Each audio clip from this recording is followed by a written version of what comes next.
Joy Fernando. Pada saat ini dia berusia 20 tahun teman-teman. Lahir di Adonara, Flores, Nusa Tenggara Timur. Dan saat ini dia masih menjadi seorang mahasiswa di Universitas Mataram. Joy Fernando ini teman-teman sudah menyukai musik sejak dia berusia 5 tahun. Dan pada saat 5 tahun itu dia dibelikan keyboard mainan oleh orang tuanya. Dan pada saat itu dia sudah bisa memainkan sebuah lagu. Dan teman-teman, orang tuanya ini sangat mendukung sekali bakat daripada Joy ini.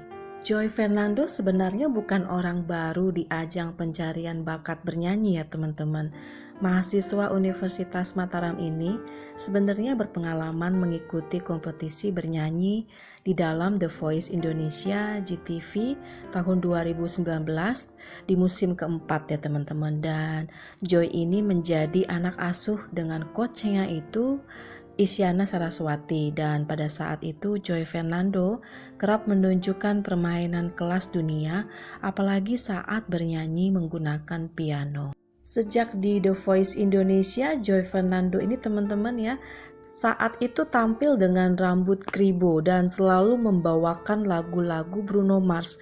Karena memang Joy Fernando ini ya mengidolakan Bruno Mars banget teman-teman. Dan tampilan gaya dia yang kece, suara yang keren banget membuat para juri kagum dengan kemampuan dari Joy Fernando ini. Hal ini dikarenakan pria yang satu ini mempunyai suara tinggi. Bahkan tidak hanya suara yang tinggi, dirinya mampu mengontrol suaranya pada saat bernyanyi sambil memainkan piano. Teman-teman ya, ini merupakan hal yang sangat sulit dilakukan kalau kita memiliki dua fokus teman-teman, yaitu bernyanyi sambil memainkan alat musik, dan tidak semua orang bisa melakukan hal itu. Sejak di The Voice Indonesia teman-teman, Joy Fernando saat itu tampil dengan rambut kribonya dan memang dia memiliki ciri khas yang sangat unik ya teman-teman, dan selalu membawakan lagu-lagu daripada Bruno Mars. Sayangnya Joy Fernando ini teman-teman di The Voice Indonesia 2019 dengan coachnya yaitu Tim Isyana terhenti di minggu kedua langkahnya. Indonesian Idol Special Season 2021 musim ke-7, Joy Fernando kembali mencoba peruntungannya teman-teman. Dan awalnya memang Joy Fernando ini kurang populer dibandingkan dengan para peserta audisi idol yang lain teman-teman. Namun penampilannya berhasil mencuri perhatian saat eliminasi kedua dengan nada-nada tinggi yang ia sajikan. Sejak itu Joy pun mulai menggait hati juri dan juga penonton daripada Indonesian Idol ini.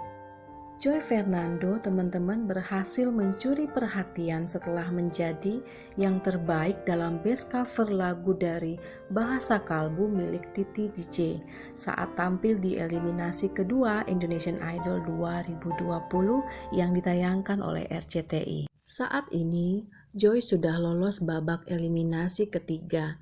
Masih jauh ya teman-teman perjalanannya dia. Apakah Joy bisa melaju terus hingga babak spekta atau bahkan juga teman-teman dia bisa masuk ke grand final? Kita tunggu saja teman-teman ya aksi dia di Indonesian Idol season ke-7 tahun 2021. Melissa Frisila Sidabutar dan Melita Trisia Sidabutar. Ini merupakan sepasang kakak beradik kembar ya teman-teman. Lahir di Jakarta pada 8 Januari 2001. Jadi pada saat ini mereka berusia 19 tahun. Perbedaan lahir mereka hanya 2 menit menurut pengakuan Melissa kakaknya. Melissa mengaku mencintai dunia musik sejak kecil, bahkan ketika masih duduk di tingkat sekolah dasar. Saat Melissa kelas 2 sekolah dasar bersama dengan adiknya Melita teman-teman, pada saat itu mereka berusia 8 tahun, tetapi kemampuan mereka untuk memainkan musik piano itu cukup baik ya teman-teman. Indonesian Idol Junior pada tahun 2015. Disinilah titik awal Melissa dan Melita mencoba peruntungan mereka untuk pencarian bakat di dalam dunia musik ya teman-teman. Dan pada saat itu usia mereka masih sangat muda, yaitu 13 tahun.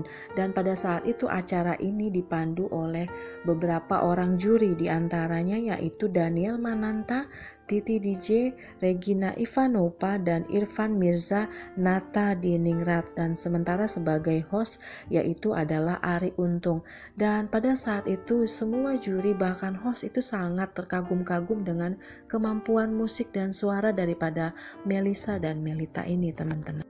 Dan pada akhirnya Melissa dan Melita kembali mengikuti audisi Indonesian Idol di tahun 2020 ini ya teman-teman. Namun sayangnya hanya Melissa yang berhasil mendapatkan golden ticket dari para juri. Keindahan suara Melissa membuahkan golden ticket baginya. Kabar baik tersebut dipersembahkan untuk saudara kembarnya yang lebih muda, 2 menit daripadanya itu. Nah teman-teman, perjalanan Melissa pun resmi dimulai. Remaja asal Bekasi ini tersebut lolos eliminasi babak pertama dengan menyanyikan lagu I Turn to You dari Christina Aguilera. Ia kemudian menyanyikan lagu All I Ask dari Adele di babak eliminasi kedua. Nah sayangnya teman-teman, di langkah Melissa harus terhenti di babak 35 besar, yaitu eliminasi ketiga. Selasa 8 Desember 2020, kabar duka datang dari Melissa Frisila Sidabutar teman-teman, karena dia meninggal dunia. Hal ini diakibatkan karena pembengkakan jantung. Kemungkinan kalau kata pengakuan keluarganya, ini dia sangat kelelahan karena dia cukup berlatih keras dalam proses audisi Indonesian Idol 2020 musim ke-7 teman-teman. Duka mendalam dirasakan oleh keluarga dan juga adik kembarnya yaitu Melita. Karena sepasang kakak adik kembar ini teman-teman sangat dekat. Mereka selalu bersama-sama kemanapun mereka pergi. Dan Melita mengatakan bahwa kakaknya itu merupakan wanita cantik dan penuh dengan kasih sayang. Ia pun mengungkapkan di halaman Instagramnya teman-teman ketakutannya setelah ditinggal kakaknya selama-lamanya. Dia adalah perempuan tercantik yang terbaik yang pernah aku tahu, orang terbaik yang pernah aku kenal, orang yang paling aku sayang. Bagaimana aku bisa hidup tanpa kamu, Kak? Teman-teman, itu adalah cerita yang cukup mengambil perhatian saya setelah menyaksikan Indonesian Idol di tahun 2021 nanti yang akan ditayangkan. Kiranya kita dapat mengambil pelajaran dari kisah Joy Fernando dan Melissa Frisila Sidabutar ini teman-teman, bahwa yang terpenting untuk mencapai setiap mimpi dan harapan kita adalah tetap sehat. Ya teman-teman, sampai jumpa di video saya selanjutnya. God bless you all. Bye-bye.